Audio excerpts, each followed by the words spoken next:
투자나 투기적 환경은 충분히 조성됐습니다. 현상들이 나타나는 시기를 저는 연말로 보고 있습니다. 도저히 살 수 없는 가격의 갭이 나옵니다. 연말까지 충분히 보시고 시장에 대처하시는 게 합리적인 판단이라고 말씀드리겠습니다. 아파트 같은 경우에는 코덱스 아파트 ETF 같이 된 것 같거든요. 새벽 4시쯤에 일어나서 이제 연준 FOMC 본다 그러길래 왜 보냐 그랬더니 인천 재개발 빌라를 투자하는데 점도표가 중요해서 보고 있다 그래가지고 여러분들이 보실 거는 우리 소득상하고 금리상하고 비교를 좀 해보시는 게 필요합니다. 전세 부분이 분명히 향후 몇 년간 주택시장 내에서 아주 골칫거리가 되지 않을까.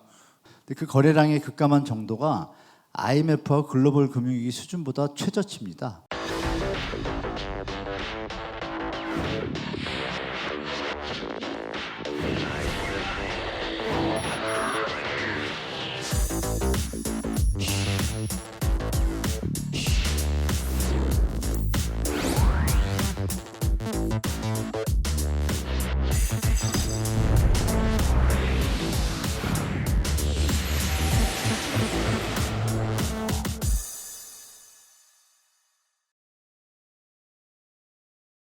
(2023) 금융시장 전망 컨퍼런스 고금리 시대 대응 전략 부동산 시장을 진단을 해보도록 하겠습니다. 나와 계신 세 분을 또 한 분 한 분 소개를 해드리도록 하겠습니다. 먼저 한문도 연세대 금융부동산학과 교수님 나와 계십니다. 네, 어서 오십시오. 예. 자, 그리고 최상욱 커넥티드 그라운드 대표님도 나와주시고요. 네, 남승표 연합 인포맥스 기자님도 나와 계십니다. 부동산 자산에 대한 국내 상황도 그렇지만 외국 상황까지도 좀 눈여겨볼 방향들에 대해서도 이제 얘기를 좀 해볼 수 있겠고요. 지금 우리 특히 남승표 기자 같은 경우는 이제 부동산 담당하는 기자이기 때문에 현장의 얘기도 좀 들어볼 수 있고 금리와 관련된 지금 금융 환경에서 비롯된 부동산 시장 문제들 좀 자세하게 알아보도록 하겠습니다. 네. 시작할까요? 네. 준비되셨죠? 자유롭게 답변을 해주시면 좋겠고요. 중간에 제가 뭐 지명 안 하시더라도 스스로 질문을 이렇게 답변해 주시면 더 고맙겠습니다. 자, 세 분 모두 공통 질문인데요. 지금 현재 부동산 시장의 상황은 이러이러하다. 너무 선언적이긴 한데 한 말씀 한 교수님부터 쭉 한 말씀 해주시고 이제 시작을 하도록 하겠습니다. 지금 시장이 요즘 뭐 기술적 반등이라는 표현이 어울리게 지금 거래량도 늘고 실제로 현장에서 호가도 많이 상승했습니다. 여러분이 아시는 것 같이 1월 3일 날 규제 완화 대책하고 그동안 9월달, 11월달, 12월달 연속적으로 규제 완화를 다 풀었죠.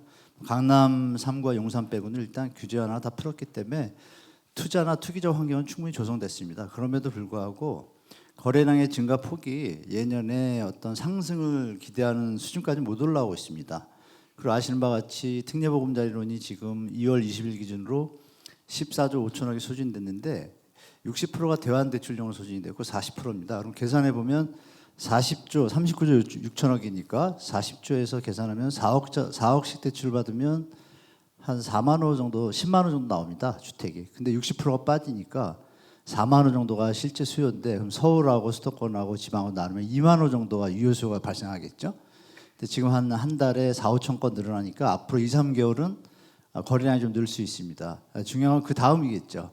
그 다음. 근데 이제 여러분이 아셔야 될 게 뭐냐면 현재 경제 상황이 아까 앞에서 이코노미스트 분도 말씀하셨지만 변동성이 너무 심합니다. 그 이후에 과연 그 주택 가격을 계속 유효 수요가 이어서 추세적으로 따라와 줄 때 주택 가격이 상승이나 반등을 할 텐데 제가 볼 때는 계산을 해보니까 여러분들이 아시는 소득 분포를 따져보시면 서울이 50%가 주택이 유주택자고 지방은 60%입니다. 그럼 무주택자가 40%에서 50% 정도가 존재하는 거죠. 소득 분포 5분위로 나누면은 그 서울과 전국의 어떤 평균 연봉이 60% 이하의 분들이 6천 이하입니다. 그러면 그 금액 갖고 현재 서울 주택 가격을 계산해 보면 도저히 살 수 없는 가격의 갭이 나옵니다. 여러분들이 아시는 P/I 분의 R 계산하셔도 현재 강남 4구 일대 주택 가격은 현재에서 한 40% 정도 조정이 돼야지 정상적인 뭐 투자 수익률이나 기대 수익률이라고 맞거든요. 균형점이. 그렇다면 지금 이제 대출로 버티고 있다고 저는 보고 있고요.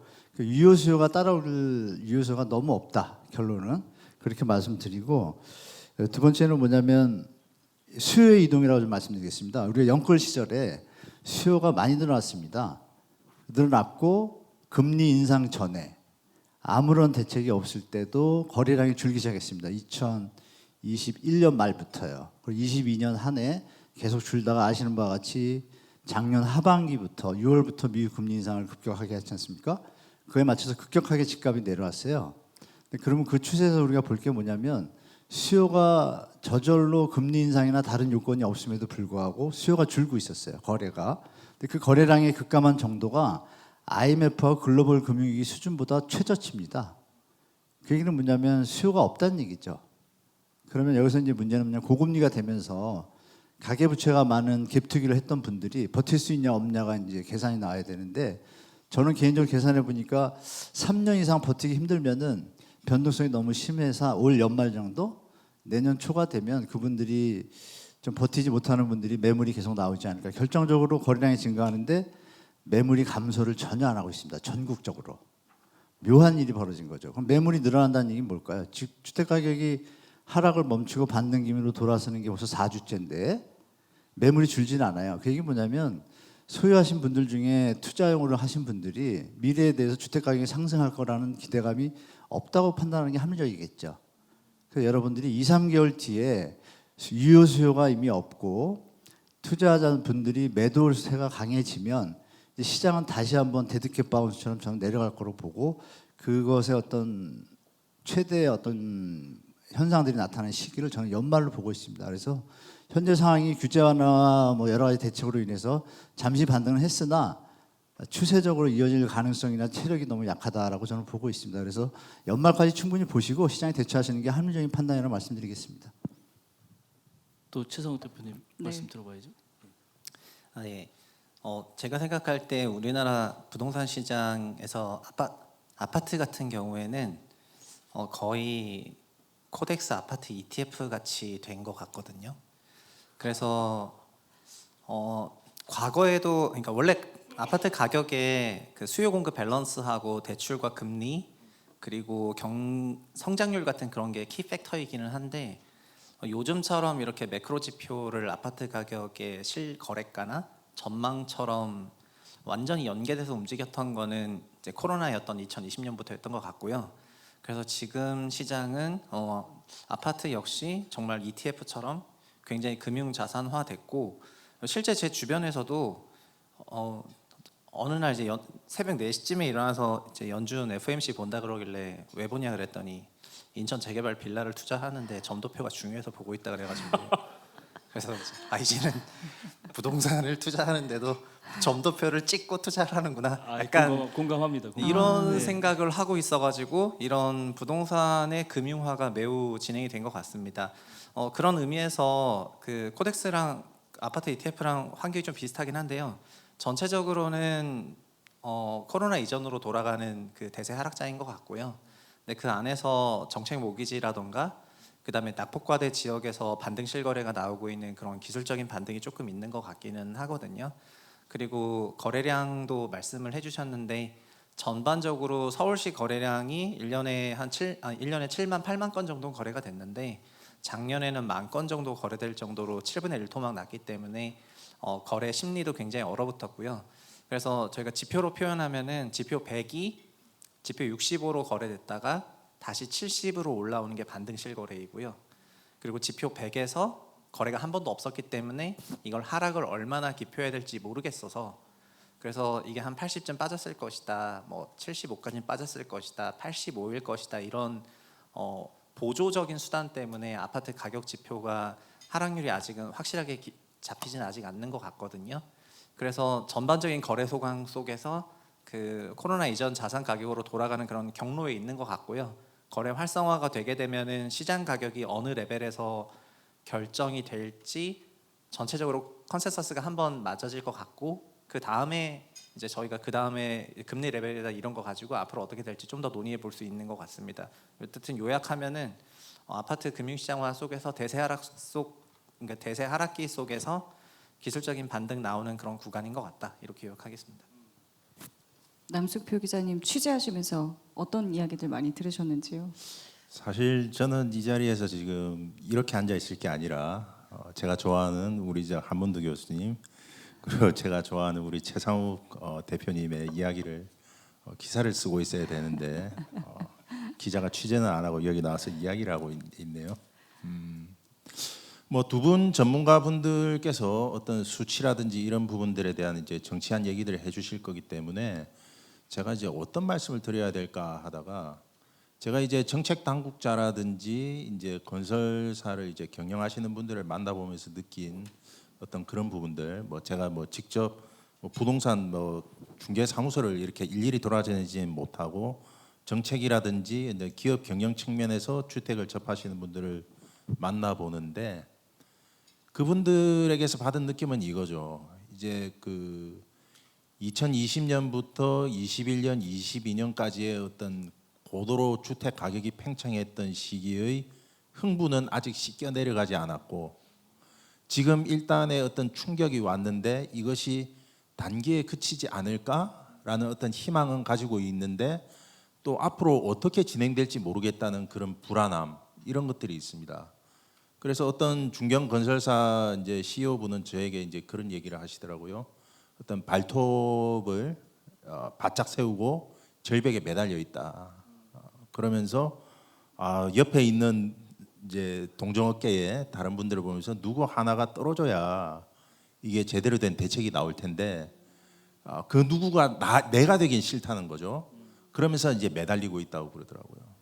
그래서 지금 아직도 주택 시장의 전망에 대해서 말하시는 많은 분들이 이것이 단기에 그치지 않겠느냐. 우리가 어떤 98년도의 경제 충격이라든지 또 2002년, 2008년에서의 어떤 충격에서 어떤 벗어났던 시간들이 사실 그렇게 물론 2008년 좀 길긴 했습니다만은 그렇게 길지는 않았거든요. 그리고 다행인지 불행인지 모르겠습니다만은 또 우리 국내 주택 시장은 미국이라든지 이런 선진국에서 있었던 큰 폭의 조정을 거쳤던 경험이 별로 없습니다.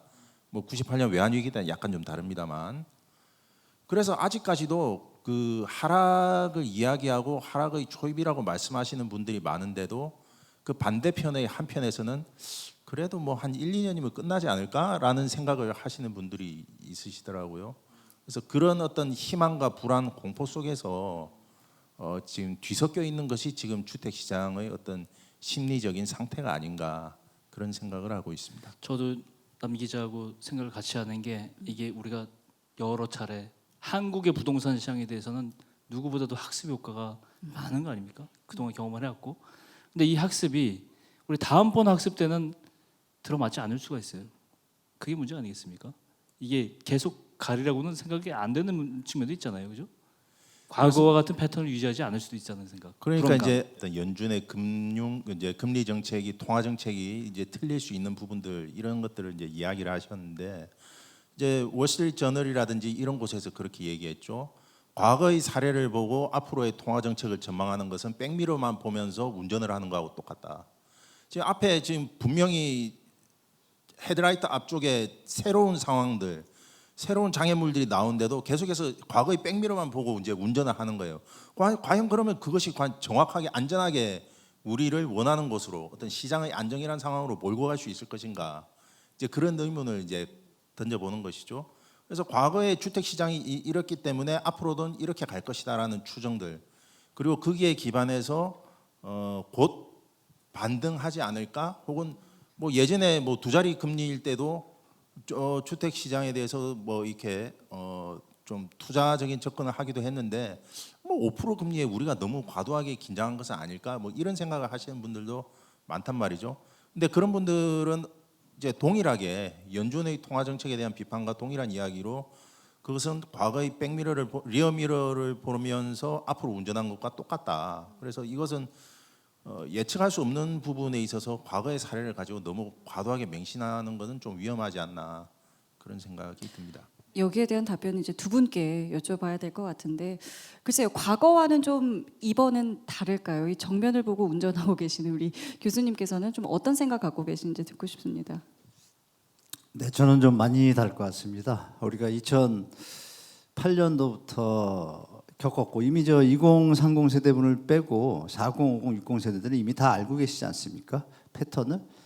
근데 2030 분들은 이제 이번에 처음 겪었잖아요. 예, 겪었기 때문에 긴가민가 이렇게 좀 혼돈스러우실 텐데 아까 뭐 우리 말씀 주셨지만 백미러를 보고 이렇게 말씀하셨지만 부동산은 여러분들이 뭐 통계하시는 분은 아시겠지만 정규분포라고 올라가면 또 산을 올라가면 내려오는 것만큼 통계학에서도 어느 정도 시간이 거의 비슷하지 않습니까? 물론 이제 경제라는 시스템 자체가 2% 3%의 경제 성장률과 계속적인 인간의 발전으로 GDP 성장으로 인해서 우상향을 하는 것으로 시스템이 지금 만들어져 있기 때문에 물론 우상향을 합니다. 다만 그 사이에서 이제 타임갭이라 그러죠. 시간차가 있을 때 이렇게 위기가 왔을 때 그 고비를 이미 4050, 60은 알고 있기 때문에 영끌 시절에 다 매도를 하신 거고 영끌 분들은 모르시고 이제 끝까지 쫓아오신 거고 요번에 저는 제가 제2의 영끌이라고 표현하거든요. 중요한 건 이제 그 다음이죠. 그 다음에 받쳐줄 사람이 있냐 이거죠. 우리가 LTCM이라고 노벨 경제학상 받은 사람들이 만든 회사가 왜 부도가 납니까? 뒤에 수요가 없으면 어떤 리스크가 터지면이죠. 근데 지금 우리는 리스크가 상존하잖아요. 지금 여러 가지로. 부동산 자체 문제뿐이 아니라 아까 말씀드린 유효 수요가 지금 제한적이거든요. 일단. 그분들이 하이클래스에 되신 분들도 지금 집을 사기가 어려운 가격인데 이 가격이 유지가 될 수 있는가에 따른 것은 거래량으로 이미 나타났잖아요. 이미 나타났기 때문에 이번에 다른 것은 여러분들이 아실 게 0.7378인가요? 0.7로 OECD에서 출산율이 최저치 아닙니까? 그러면 60, 70 세대 분들이 집을 많이 갖고 계시거든요. 그분들이 계산을 하시면 요즘 100세 시대니까 내가 갖고 있는 집을 언제 팔까를 생각해 보시면 언제 팔까요? 지금부터 3, 4년이 기회입니다. 그 뒤에 10년 뒤에는 아마 다 웃으시는 분도 다 아실 겁니다. 연세계신 분들은. 제 주위의 분들도 다 그렇게 얘기를 하시고 이거 10년은 못 가겠다라고 다 판단하십니다. 그러면 그 다음에 어디냐? 해외로 나갈 준비를 하시더라고요. 그러면 우리 부동산의 주역인 40, 50, 60, 40은 좀 제하더라도 50, 60, 70 분들이 지금 그런 생각을 갖고 계신데 과연 계속 매집을 더 할까요? 다른 길을 찾을 것이고 30, 40 중에 20, 30 중에 요번에 이제 재미를 보신 분들 2014, 15년도, 16년도에 매입을 하셨다가 19, 20, 21에 매도하신 분들은 다시 한번 기회를 누리겠지만 요번에 민낯을 본 분들은 기다리겠죠. 여러 가지 정보가 유튜브가 발전하면서 옛날엔 유튜브가 없었습니다, 여러분. 유튜브가 있는 바람에 지금 예전 같으면 이번 규제 하나 대책이 지금 불이 났어야 돼요. 거의 줄 서가지고 네. 난리가 나야 되는데 전혀 그런 현상이 없잖아요. 그 얘기 뭐냐면 정보의 대중화가 지금 급속하게 퍼지고 있기 때문에 예전처럼 메이저가 리딩하던 그런 시장이 이제 유지가 안 되는 거죠. 그래서 그러면 이제 소비자들이 움직여야 되는데 아까 말씀드린 대로 여력도 약해지고 있고 출산율도 약해지고 있고 뒤에 받쳐주는 유효수도 없는 것을 중장기적으로 본다라면 시장 참여자의 대부분이 앞으로 10년 동안 계속 돈을 벌 수 있다는 그런 기대감은 예전 같지 않다라고 말씀드리겠습니다. 최상욱 대표께서도 이 비슷한 질문인데 연장 선생님 얘기하면 하락기에 대한 시기적인 것까지 좀 말씀을 해주시면 고맙겠습니다. 아까 남성표 기자님 말씀하신 것 중에서 그 시장에 있는 심리 부분은 공감이 많이 되는 것 같고요. 그리고 그래서 요즘은 고용이나 막 이런 부분에 대해서도 사실 사람들이 좀 화폐 환상에 빠져 있다고 생각하는 것도 있고 그리고 그냥 부동산 실거래만 가만히 보더라도 굉장히 재밌는 건 뭐냐면은 송파구 주택 가격 하락을 좀 하니까 이제 그 송파구를 쳐다볼 수 있는 그런 지역에서는 아직 거래량이 7분의 1 토막이다 보니까 마포나 성동구는 거래가 없거든요. 그럼 마포 성동구 갖고 계신 분들은 자기 집 비싸게 팔고 그다음에 송파로 넘어가면은 이제 환상적인 갈아타기 전략이 되겠지. 이런 생각들이 있는 건데 사실은 시장 전체가 한 바퀴 돌려면은 꽤 오랜 기간이 있어야 될 것 같고 그러다 보니까 여전히 그 명목 가액이 올라가고 거래 실거래가 찍히지 않았다는 거를 통해서 이제 자기 자산이 꽤 큰 폭으로 올랐다는 그런 생각이 시장에 만연한 것 같고요. 그리고 08년 그러니까 그럼에도 불구하고 자산 가격이 그럼 명목으로 뭐 하락을 하냐 이제 이런 질문에 대해서는 아까 말씀하셨던 그런 관성이라는 게 있긴 있어서 08년 13년에도 나타났던 패턴이 뭐였냐면은 하락은 안 했는데 명목으로 계속 유지는 됐고 그 6년 정도 되는 기간 동안 저희가 소득이 올라가는 게 있었거든요. 그래서 거래는 안 됐어요. 그러다 보니까는 지금도 약간 유사한데 뭐 30% 정도 빠져서 무조건 반드시 실거래가 마이너스 찍힌다 이런 게 아니라 지금처럼 경색되는 상황이 만약에 이어진다면은 이번에는 그 기간이 좀 더 길 수밖에 없지 않나. 왜냐하면은 주택 가격의 명목 레벨 자체가 너무 높아서 소득이 빠른 속도로 오르고 있음에도 불구하고 그걸 따라가려면은 정말 좀 한참 기다려야 되거든요. 그러니까는 그 긴 기간 동안에 투자 자산으로서는 굉장히 외면받을 수 있다고 생각해서 이제 그렇게 시장 생각을 가지고 있고요. 그리고 아까 한문도 교수님이 그런 말씀 좀 해주셨는데 2010년에도 일본화론에 대한 그런 우려는 굉장히 시장에 많았었거든요. 그리고 그 당시 조선비즈에서 다마신도시 인터뷰를 하고 한국의 다마신도시 얘기가 퍼지면서 서울시 인구가 1,000만 명에서 990만 명으로 내려가니까 인구 감소가 온다.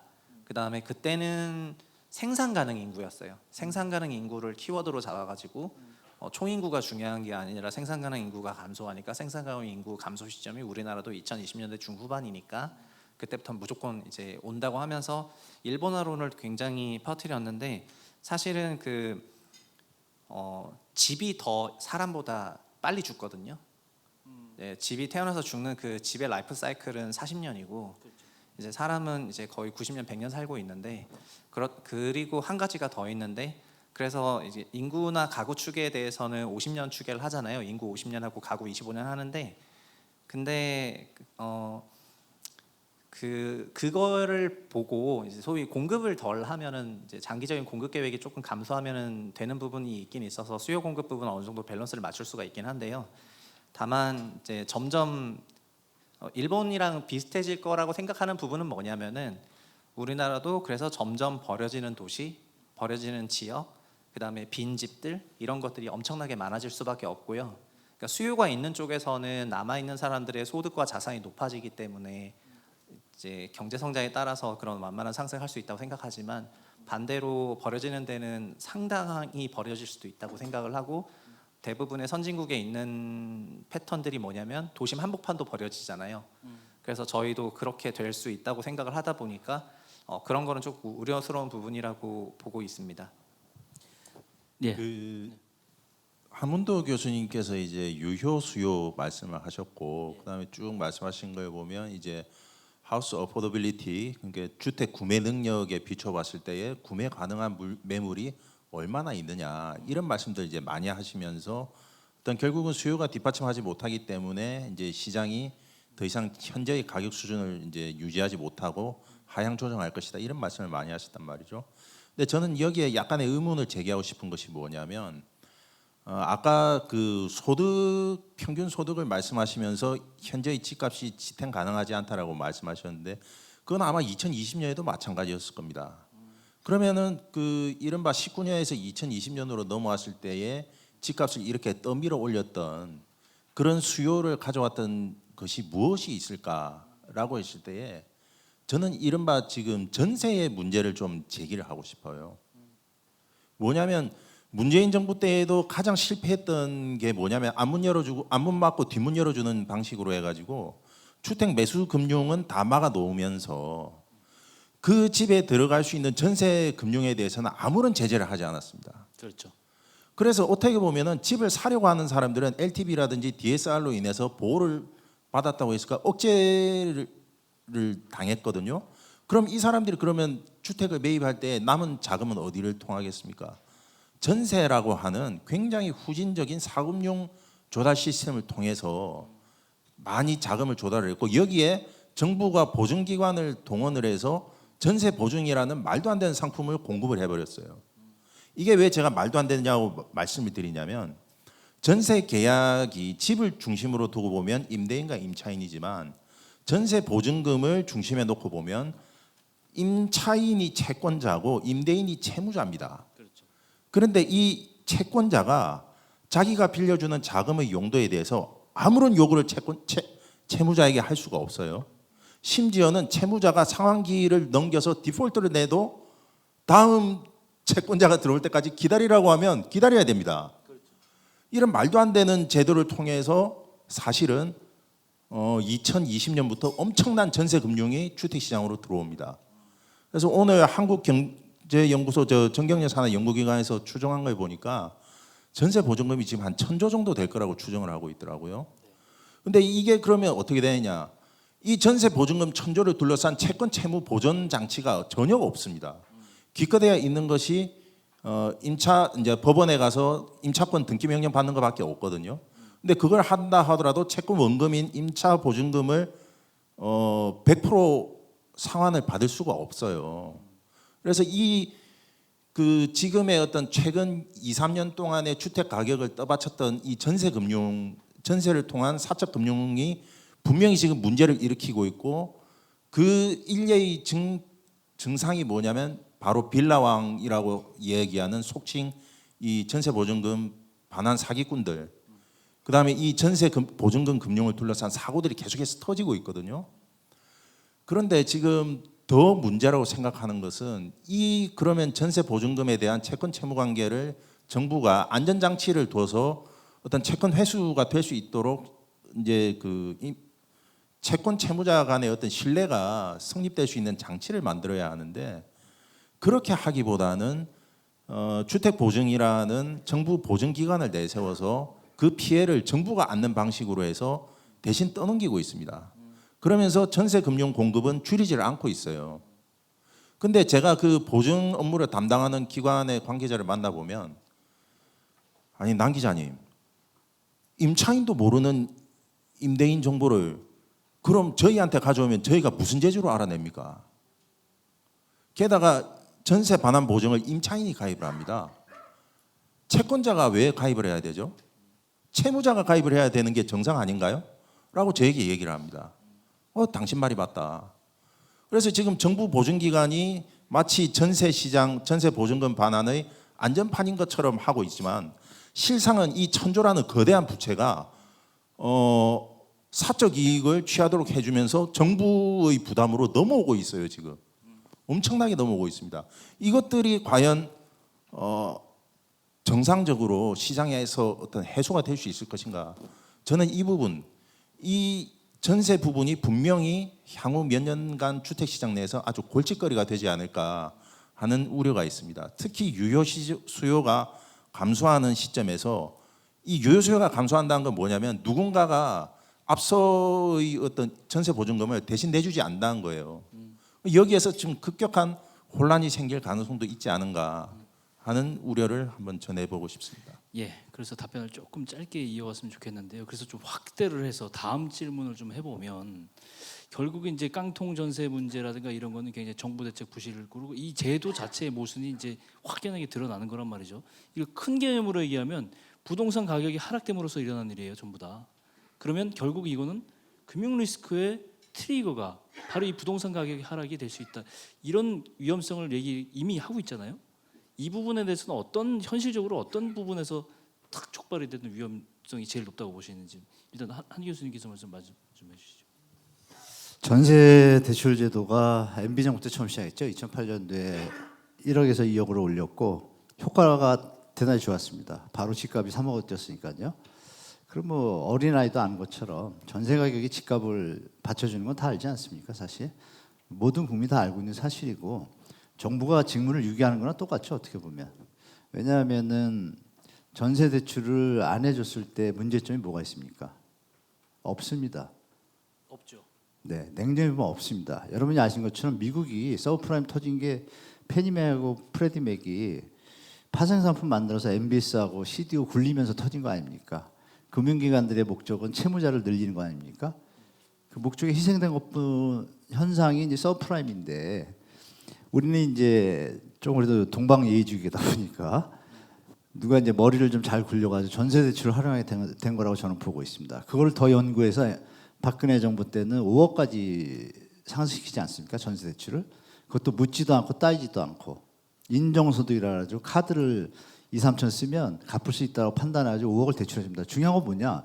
은행이 뭘 믿고 대출해 주죠? 아까 말씀 주신 정부가 보증을 쓰거든요. 정부가 직무유기의 수준이 너무 심한 거죠. 엄밀히 보면. 그때도 뭐 빚내서 집 사라는 말이 많았습니다. 그리고 이런 얘기 들으면 여러분들이 직시하실 겁니다. 제가 아는 한 70대 되신 사장님이 계신데요. 임대주택 다주택 사업자십니다. 두 가지 다 하시는데, 그분이 전세 대출만 나오면 집을 사러 갑니다. 정부에서 전세 대출 확대 딱 발표하면 바로 집 사러 갑니다. 전국을 다니시면서. 초등학교 나셨어요. 근데 98년도부터 2008년도에 그 움직이는 걸 보고서 그때 깨달으셨답니다. 전세 대출이 올라가면 집값은 무조건 오르는구나. 그건 누구나 알 수 있지 않습니까? 3억이던 집이 전세 대출 3억을 해줄게요. 그럼 전세 가격이 얼마입니까? 3억 되죠? 집값이 3억이 말이 됩니까? 그러니까 4억으로 올리죠. 근데 실제 이 시장에서의 균형적인 가격은 2억 5천짜리였단 말입니다. 그걸 가지고 LH에서 매입 임대하면서 뭐 사건 많이 났잖아요. 그런 사례들이 보여주는 것처럼 전세 대출 개혁은 우리 미래 세대나 앞으로의 건전한 부동산 시장을 위해서 이제는 그만할 때가 됐습니다. 기성세대가 그동안 충분히 그걸 활용해서 잘 수익 취했잖아요. 이제 그만하고 청년들이 힘들어하는데 이 제도는 없어져야 될 제도입니다. 그래서 제가 전세 대출 개혁 운동을 한다고 한 1년 전부터 얘기하고 있는데 이제 점점 여론화가 되고 있으니까 이제 그런 날이 오기를 바라고 도리어 이 풍부한 유동 자산이 해외로 나갈 수 있게 리츠나 펀드를 갖다 정부에서 연구를 해서 전세 대출에서 우리끼리 서로 제로섬 게임 돈을 수취하는 형태보다 해외로 나가는 형태로 해서 뭐 관개토 대항 때 영토를 넓히듯이 경제 영토를 넓히는 이런 좀 긍정적인 방향으로 갔으면 좋겠다라는 거 말씀드리고 싶습니다. 젊은이들을 위해서 이 제도는 없어져야 된다라고 좀 말씀드리겠습니다. 제도적인 측면은 그랬고 이제 정부의 역할이 충분히 약간 약점이 있었다는 걸 인정하는데 최상욱 대표는 어떻게 보세요? 제 질문 좀 바꿔서 그럼 가장 이 금리 이 고금리 시대에 부동산 경기가 어떤 부분에서 제일 취약하다 이런 포인트가 좀 있을까요? 기본적으로 금리하고 부동산 가격 간의 그 역상관 관계가 존재하고 저희가 상업용 건물 계산할 때도 그 결국은 이제 할인율이 올라가는 구간이 되니까 자산 총액이 빠질 수밖에 없는데 그것 때문에 22년 하반기부터는 이제 건설 시행하는 주체에서도 분양 관련 문제들이 조금 일어나기 시작을 하고 이런 것들이 작년 말 올해에 이어지면서 그러니까 건설 경기에서는 PF 관련 리스크 그리고 PF와 유관된 금융회사들이 아직 본격적으로 리스크가 발휘가 되지 않은 시기다 보니까 그거를 좀 끄기 위해서 여러 가지 활성화 대책 내는 게 요즘 구간인 것 같고요. 그리고 부동산이라는 자산 시장으로 봤을 때는 자산 가격이 결국은 마찬가지로 20년, 21년에 제로화 금리 때문에 크게 상승했기 때문에 22년, 23년에는 그 반대의 백래시가 와서 그 하락이 기표가 되는 건데 이 부분은 관성 때문에 천천히 기표가 되는 것 같거든요. 그래서 전반적으로는 이제 서로 생각들이 다르니까 거래가 안 되는 거고요. 이제 그런 상황인 것 같습니다. 그리고 이건 그냥 개인적인 생각인데 최근 아까 출생률도 얘기하시고 하셔서 우리나라는 결국은 그 연금의 소득 대체율이 30% 정도밖에 되지 않는 나라다 보니까 안타깝지만 뭐 미국이 예를 들면 70%니까요. 그래서 미국은 빨리 은퇴해서 연금 받고 사는 게 이제 굉장한 그 실현일 수가 있지만은 한국은 은퇴하면은 소득이 0.3으로 줄어든다는 거니까 이제 오래 근무를 해야 되고요. 이런 것 때문에 일자리가 나지 않고 그리고 결국에 그 자산이 그러니까 우리나라 가계가 결국은 모은 돈이 어딘가로 가야 되는데 이게 부동산이 금융화 돼 버리니까 뭐 적합한 거죠. 다른 나라는 결국 금융으로 가면 되는데 저희는 부동산으로 가면은 좀 적합하다 보니까 이런 게 다 짬뽕이 되어 있는 이슈여가지고 쉽사리 풀긴 어려운 이슈라고 생각하거든요. 그래서 아까 정책도 얘기하셨는데 지금까지는 건설 경기 미분양 관련 리스크 이런 것 때문에 건설 정책들을 좀 냈다고 한다면은 자산 시장이 또 하락한 거에 대해서는 아직까지는 손을 놓고 있는 부분이 조금 있는데 좀 지나면은 뭐 내년에 선거도 있고 하니까 상당한 부동산 부양 정책을 또 낼 것 같아요. 그래서 시장에서는 그런 것까지도 기대를 하는 것 같고 그러다 보니까 점점 더 거래는 소강이 될 것 같고요. 그렇지만은 이게 근본적으로 싼 가격이라든가 소득 대비 설명할 수 있는 레벨은 아니다 보니까 또 쉽게 살기는 어렵고요. 그래서 점점 더 그냥 경색의 길로 좀 가는 것 같고 그냥 경색된 상태로 지금 그냥 다 괜찮은가 보다 이러면서 이제 박제된 그냥 동물을 보면서 멋있네 약간 이렇게 얘기하는 걸로 한 몇 년 더 가지 않나 이런 생각이 지금은 조금 드네요. 제가 한마디 좀 추원 좀 드리겠습니다. 네네. 예. 금리하고 이 관계를 보면요, 부동산하고 여러분들 MB 때하고 노무현 정부 때 금리가 노무현 정부 때 3%에서 5% 올렸거든요. 집값 계속 올랐습니다. 6년도에 올렸는데 7년도 8년 초까지 올랐잖아요. 그렇죠. 그 이유는 경제 성장률이 그때 6, 7%였습니다. 평균이. 금리보다 소득이 증가하는 속도가 빨랐기 때문이죠. 그리고 MB 정부 때는 저금리였기 때문에 또 주택 가격이 올랐고요. 근데 지금은 상황이 좀 다르죠, 여러분. 소득이 예전 같지 않고 뭐 이런 부분을 같이 보신다라면 금리는 분명히 영향이 있는데 전제죠. 소득보다 금리가 높을 때라는 이런 전제를 달아야 경제의 논리가 맞기 때문에 여러분들이 보실 거는 우리 소득 상하고 금리 상하고 비교를 좀 해보시는 게 필요합니다. 그것 좀 말씀드리겠습니다. 예. 남 기자님. 아마 또 사회자께서 질문하신 부분에는 아마 그런 게 또 좀 궁금한 게 있었을 것 같아요. 예를 들어서 오늘도 금융위원회 주최로 열린 회의에서 부동산 프로젝트 파이낸스 관련한 대책들이 나왔습니다. 그렇죠. 자금 공급을 뭐 23조 공급하던 것을 28조로 대폭 늘리고 뭐 이런저런 이야기들이 나왔습니다. 부동산 프로젝트 파이낸스 금액이 뭐 그 잔액 기준으로 해서 뭐 120조다, 130조다, 뭐 이것이 잘못되면 큰 위험이 올 것이다, 뭐 이런 이야기들이 있었습니다. 그런데 저는 물론 이 PF 상황이 쉽지는 않습니다. 건설사 분들 만나보면 다들 힘들어하시고 그다음에 이 PF 자금 구조라든지 사실 뭐 이 자리에 계신 분들 금융업 계신 분들 많습니다만은 저 PF 관련 금융 상품 자체의 문제도 좀 있고요. 그러나 그렇다고 해서 이것이 시스템 리스크로 옮겨갈 것인가? 저는 그 부분에 대해서는 그렇지는 않을 것이라고 생각합니다. 이미 정책 사이드에서 충분히 대응을 하고 있고 그다음 뭐 어떤 여러 가지 자금 조달 부분에서 어려움을 겪는 부분을 지금 보니까 또 사모펀드 PF 사모 투자하는 쪽에서 크레딧 펀드를 통해서 또 새로운 자금원으로 그런 것들이 떠오르는 부분들도 있고 하기 때문에 이것이 위기이고 힘들고 어려운 것은 맞지만 그것이 곧 파국이 온다는 것을 뜻하지는 않는다. 뭐냐면 이것은 겨울이지만 난방을 하기에는 애매하고 내복을 벗기에는 추운 그런 어떤 미지근한 겨울이 계속해서 지속될 것이다. 다만 그러면 이걸 무엇을 뜻하는가? 결국은 주택 시장에 쌓여왔던 어떤 뭐 저는 거품이란 말을 쓰고 싶지는 않습니다만은 이런 것들이 정상화되는 이제 과정이고 이 디레버리징 과정은 상당히 우리에게 고통스러운 그러나 견딜 만한 수준으로 해서 지속되지 않을까 뭐 그런 정도의 말씀을 드리고 싶습니다. 더 공포스러운 표현인 것 같습니다. 그렇게 생각해요. 견딜 수 있을 만한 고통이 미지근한 겨울. 계속되는. 예. 예, 송유미 아나운서 아까 그 부동산 코너에서 굉장히 개인적으로도 하고 싶은 질문이 많다 그러셨는데 우리 질문이 많이 남았는데 시간이 별로 없어요. 맞아요. 가장 중요한 질문이라고 생각되는 질문 하나 골라주세요. 저는 사실은 지금 남 기자님 이야기를 들으면서 그럼 지금 정부가 내놓는 정책이나 이 방향성이 좀 잘 가고 있는 건지 두 분께서는 어떻게 좀 생각하는지 듣고 싶었는데 최상욱 대표님 어떻게 좀 보고 계세요? 지금 정부 정책이요?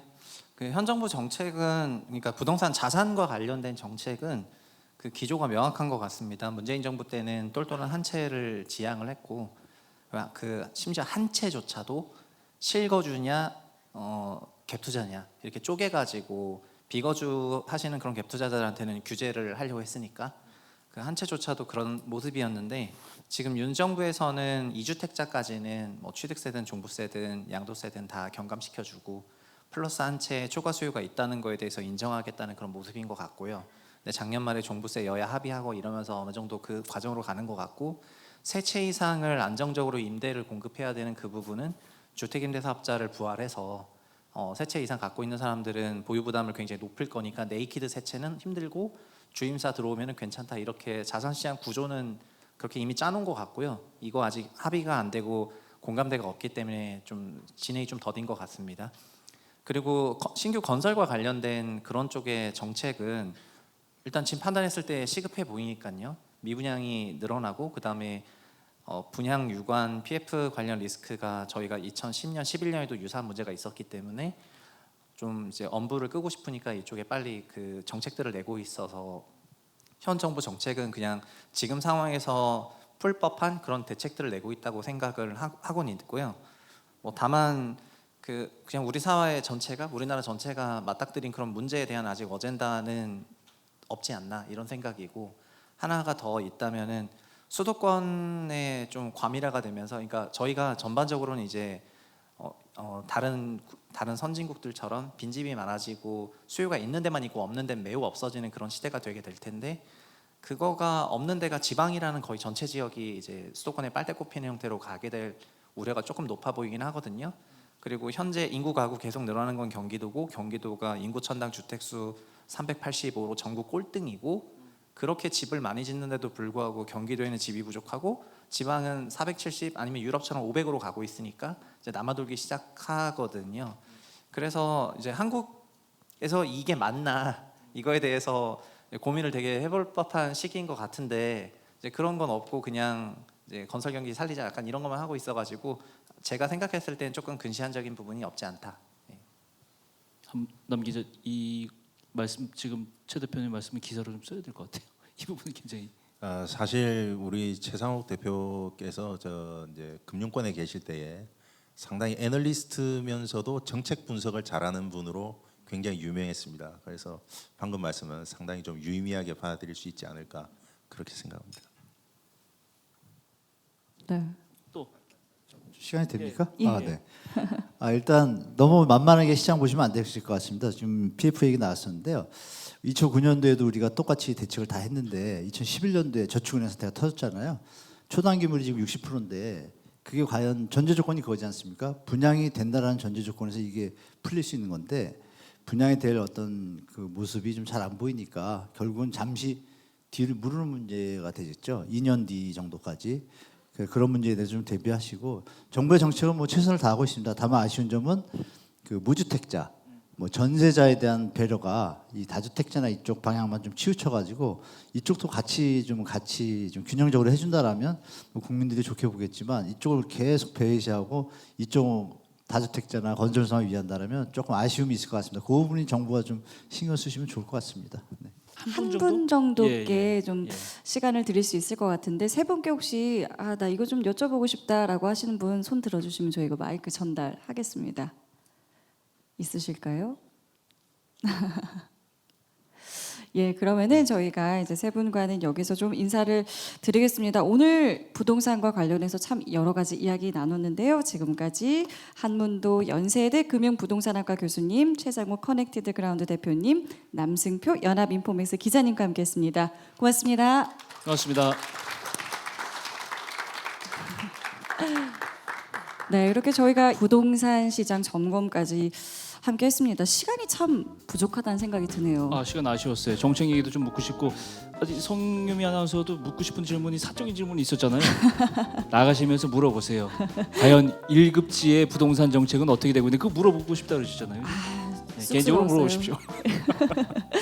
네, 맞습니다. 뭐 지금 저희가 얘기한 것처럼 뭐 정부 정책이 계속 나오고 있는 이런 상황에서 말 그대로 이제 기대와 우려, 공포가 이제 공존하는 시기가 아닌가 싶은데 오늘 연사분들의 이야기가 참 많은 도움이 돼서 좋았습니다. 자, 저희는 여기서 물러가겠습니다. 고맙습니다. 고맙습니다.